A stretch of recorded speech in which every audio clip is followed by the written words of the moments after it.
VP Inday, Yes. magandang hapon po sa inyo. Ang pinakamamahal na Vice President Inday Sara Duterte. Yes. Welcome back to the Netherlands. Kamusta po kayo, ma'am? Okay lang man. Dumating kami nung Sunday. Yes. Kahapon. And okay naman yung flight. Medyo nakakapagod lang talaga yung biyahe kasi 16 hours na total flight time. Hi! How are you? Yes. So, Ma'am, kamusta po ang aming pinakamamahal na inyong ama, dating Pangulong Rodrigo Roa Duterte? okay lang siya. Very good mood today. Una niyang nasabi noong pumasok ako, sabi niya yung braso ko daw ay doble ng braso niya. So, dalawang braso daw niya yung isang braso ko. Ma'am, pakilinaw po yung sinabi ni Ma'am Elizabeth na si Tatay. Kasi ma'am, marami talagang nabahala mga kababayan natin na si Tatay Digong daw ay skin and bones. Ano po yung konsepto noon, ma'am? Pumayat siya ng sobra. Hindi niyo pa siya nakita ng ganito siya kapayat. Ganito siguro siya kapayat nung binata pa siya. So, laki ng pinayat niya. So, ito kung ito yung braso ko, doble ma. So, doble is kalahati nito. Kalahati na lang nito ang braso niya.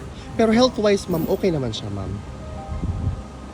So far, wala man siyang, tinanong namin siya kung may mga complaints siya, wala naman siyang nararamdaman daw. So, okay naman siya. On that note, kasi wala din naman siya sa hospital part ng prison, nandun siya sa regular detention unit. Kasi lahat ng mga Pilipino, ma'am, talagang nagdadasal para sa speedy recovery ni PRRD kasi we are definitely more than willing to welcome him sa outside world. Oh yes, oo.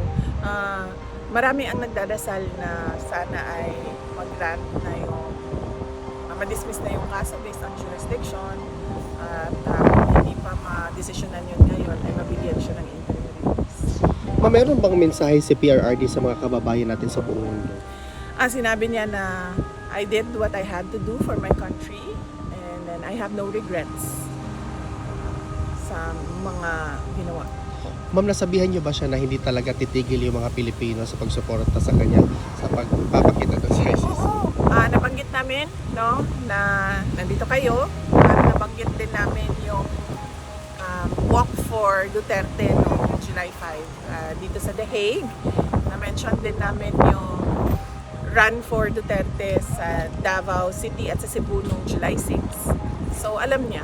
At saka yung upcoming July 19, ma'am. Oo. Ay, hindi pa. Tomorrow, babanggitin ko sa kanya yung July 19 at nabanggit ko din sa kanya na merong nagbigay ng merong nagbigay ng perpetual mass sa kanya. So, araw-araw merong nagdadasal para sa kanya. Ma'am, meron po kayong message sa lahat ng mga kababayan natin sumusuporta? Unang-una, syempre, ang mensahe ng pagpapasalamat. So, lagi paulit-ulit yung pagpapasalamat namin sa ating mga kababayan sa buong mundo sa pagpapakita nila ng suporta at pagmamahal kay dating Pangulong Rodrigo Duterte at naiintindihan namin yung pag-aalala nila dahil yun din yung pag-aalala namin dahil sa kanyang edad, dahil sa kanyang health at naiintindihan din namin yung frustration nila sa kaso na ito dahil wala naman talagang basehan yung kaso kaya sana ay ma-dismiss na siya doon sa petition sa jurisdiction. Ma'am, on another note, ano po yung opinion nyo sa sinabi ni Senator Zubiri na yung impeachment complaint against you is a witch hunt pala? Witchcraft? Sorry. Witch hunt. Dili na siya witchcraft. Oo, mo tinuod yun na kay ginabarang na yun ko, ma'am. No? Because you're a diamond, ma'am, it's just nag-bounce back lang sa ilaha, ma'am. Because God is with us. Correct. Dili po nalayo ng witchcraft na ba? Kay duda na ako niabot na gyud sila sa witchcraft sa ilahang kuan. Sa ilahang kagustuhan na Ma-impeach ka, ma'am. yes, matanggal ko sa pwesto at I'll be out of their way. Wala ko ang witch hunt, well, obvious naman na, no? Makita ninyo dito. Unang-una, makikita ninyo nung budget hearing last year, no? Na ang lahat ng tanong nila ay tungkol confidential funds lang. Meron lang silang inutusan na magtanong konti about sa budget proposal ng OVP na wala namang confidential funds, pero lahat ng tanong nakikita nyo, nagbabasa sila ng script at lahat yon confidential funds dahil doon nila kinukuha yung information nila na pang-atake, at ngayon nalaman natin doon din pala nila kukunin yung information nila para sa impeachment. At kung maalala ninyo, ang presiding member ng House noon ay si Congresswoman Stella Kimbo, at sinabi niya talaga on record na let's stick to our plan. Klaro yun. Ang sunod doon, kung nakikita ninyo, ay yung pagkuha nila sa confidential records, no? Sa Commission on Audit, ang ginamit nila is order galing sa House of Representatives para kunin yung mga documents doon sa loob ng Commission on Audit. At nagbukas pa sila ng hearing na para kumbaga mabigyan ng semblance ko ng legitimacy yung ginawa nilang illegal na pagkuha ng mga documents sa Commission on Audit. At nakita ninyo, nung wala na silang maitanong, dahil wala ka namang makikitang pagkakamali sa mga ginawa, ay lumipat na sila doon sa impeachment puno. At nakita ninyo, doon sa impeachment puno nila, nakaapat sila na articles of impeachment dahil hindi nila talaga magawang mabuo ng isang complaint na makatotohanan at meron talagang mga credible na ebidensya. So, hindi na yan siya lingid sa kaalaman ng karamihan ng ating mga kababayan. Kita nila kung anong nangyari. Correct, ma'am. Ma'am, on a different topic po. Okay lang. Ano, ma'am, my question kasi is that tinanong ko kay Attorney Kaufman ano ang reaction niya sa sinabi ni Secretary of Justice Remulla na allegedly na-destroy na yung evidence kaya hindi na sila makapag-file doon sa local court sa Pilipinas and they're ceding the issue or the situation dito sa ICC. Sinabi ni Attorney Kaufman po na as far as destroying evidence is concerned, wala pong ginawa si PRRD because that is a criminal offense. Ano po yung reaction ninyo, ma'am, sa statement ni Secretary Remulla na wala na daw evidence? A lot of Filipinos are thinking, if there are no evidence in the Philippines, what kind of evidence will be presented before the ICC? Gawa-gawa. Gawa-gawa talaga na ebidensya. At yung ibang ebidensya nila, meron din tayong ebidensya na kinuha yon by force or intimidation or harassment of individuals. So, makikita din natin yun soon, very soon. Thank you, VP. Will you be attending the SONA, VP? Of course not. No SONA for me. Kasi confirm na yung ano natin, Korea natin na Filipino community gathering. Bukod po dito sa The Hague, do you intend to visit other places in Europe on this trip? Wala po. Dito lang kami sa Hague sa duration ng duty ko. So July ano ba ako? Kailan ako dumating? July 5 hanggang July 23 yung sa akin. And then, darating sa susunod si Hanilet. So actually, dito po kayo sa SONA, no? You will be here. Be out of the country. Hindi. Oo. Kasi July 23 ako alis ng Hague. So dito lang kami. And kasi inaano namin yung 4 days a week na kasi yung bisita. So, minamaximize namin yung grant ng detention unit na 4 times a week pwede mo bisita. Your reaction po na gobyerno ng Pilipinas ang gagastos para sa 4 na witnesses witnesses by way of cooperating with the ICC? Well, nakakalungkot. Dahil unang-una, sinasabi nila walang ebidensya, pero meron sila ngayong witnesses na kaya naman nila pala bayaran yung pagbabiyahe. Pero nakakalungkot kasi sobrang bagal ng galaw nila para sa ating mga kababayan na naiipit sa kaguluhan sa Iran at sa Israel.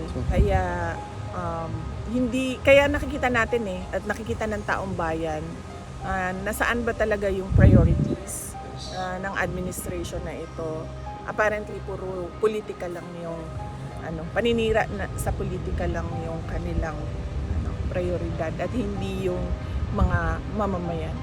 Ma'am, on a different, parang susundan ko yung question, ma'am, by the way. Sinabi po ni President President Marcos na i-stop na daw po natin yung pamumulitika at it's now time for us to work. Siguro tumingin siya sa salamin, no? Pag sinasabi niya yung stop na ang pamumulitika kasi sila yung namumulitika. Ang ginagawa lang namin lahat ay sumasagot kami, di ba? Attorney Harry Roque, ikaw isang biktima ka din. Dahil you are known to be an ally and a very close lawyer of President Duterte. So, wala naman kaming ginagawang atake. Ang sa amin lahat ay sagot at depensa. So, sila ang tumigil at sila yung nasa administrasyon, sila yung tumigil at sila yung tumutok sa kung ano yung dapat na ibigay para sa taong bayan. Yung special affirmative defenses po sa impeachment, yung hindi pwede mag-carry over at saka barred na impeachment complaint. How confident are you that the Senate will solve that first before hearing the individual articles of impeachment? Paniwala ko naman, madami sa kanila ang abogado doon and syempre yung iba ay supported by lawyers as well. Unahin muna nila yon pagdesisyon doon sa question ng validity ng fact complaints and yung crossover ng trial from the 19th to the 20th Congress. Yung notice of disallowance po sa fourth quarter ng confidential fund na pending appeal, wala pa pong resolution ng appeal nila? Wala pa kaming i-check ko sa Office of the Vice President. Thank you, ma'am. Okay. Well, I know you've salamat. answered it already, but Tatay Digong, how is he? So si PRD, kanina ipa-expound kung ano yung skin and bones, payat siya at sobrang payat niya na hindi niyo pa siya nakita na ganito kapayat. Siguro nakita ko siyang ganito kapayat nung binata pa siya and sa photo nung binata pa siya. Yung kanyang braso ay kalahati lang ng braso ko. So ganyan siya kapayat. But para sa akin lang he looks good na payat siya kesa sa yung siya, malaki ang tiyan, tapos parang unhealthy tingnan at mukhang nakakatakot para sa kanyang heart. So I like him this way na medyo slim. Pero nabanggit niyo yung baho sa kanya na naaabala yung mga supporters niya na mabilis ang pagpapayat niya sa kanya. Oo, nabanggit ko din na yun sa kanya. Sabi ko nga kanina, naiintindihan namin yung concern.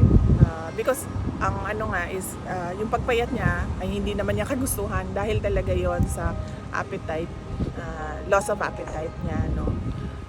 Siguro sa mga pangyayari and of course siguro kasi hindi traditional Filipino food yung niya, nakasanayan. Yung mga pagkaing Pilipino na nakasanayan niya, hindi yung yun ang meron dito para sa kanya. At one more last question po, Krisa. Nabalitaan niyo po ba yung unity walk namin noong July 5? Yes, oo. Nakita ko din yung videos. Nabanggit ko din. 7 kilometers. Pumayat ako. Nabanggit ko din kay dating Pangulong Duterte yung Unity Walk July 5 dito sa The Hague. At nabanggit ko din yung Run for Duterte, yung fun run sa Davao City at sa Cebu noong July 6. So nabanggit kasi yon sa kanya. And Yung alam sa din po niya sa 19. Sa 19, bukas ko, babanggitin na sa kanya, nakalimutan ko kanina. Kasi nag-updating lang ako kung anong mga nangyari. So, mag-update ako kung ano yung mga future na mangyayari bukas.